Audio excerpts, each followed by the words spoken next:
சட்டமன்ற தேர்தலில் வாக்களிக்க வாக்காளர் அடையாள அட்டை இல்லாதவர்கள் 12 மாற்று ஆவணங்களில் ஒன்றை காண்பித்து வாக்களிக்கலாம் என்று தேர்தல் ஆணையம் அறிவித்துள்ளது. தமிழ்நாடு சட்டமன்ற தேர்தல் ஏப்ரல் 23ஆம் தேதி ஒரே கட்டமாக நடைபெறவுள்ளது. இந்த தேர்தலில் வாக்காளர்கள் அனைவரும் வாக்காளர் புகைப்பட அடையாள அட்டையை வழங்குவது அவசியம் என்று தெரிவித்துள்ளது. வாக்காளர் புகைப்பட அடையாள அட்டையை வழங்க இயலாத வாக்காளர்கள் தேர்தல் ஆணையம் பட்டியலிட்டுள்ள புகைப்படத்துடன் கூடிய 12 மாற்று ஆவணங்களில் ஒன்றை காண்பித்து வாக்களிக்கலாம் என்று மாநில தலைமை தேர்தல் அதிகாரி அர்ச்சனா பட்நாயக் தெரிவித்துள்ளார்.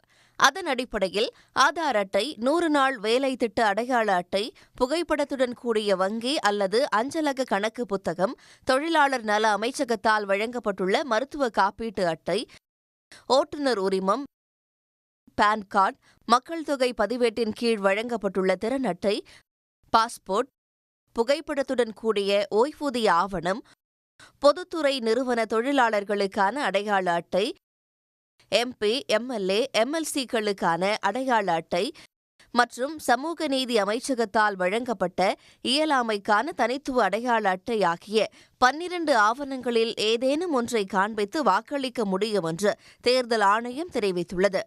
அதேவேளையில் வாக்காளர் பட்டியலில் ஒருவரது பெயர் இடம்பெற்றிருந்தால் மட்டுமே அவர் வாக்குரிமையை செலுத்த தகுதியுடையவர் என்றும் தேர்தல் ஆணையம் தெளிவுபடுத்தியுள்ளது.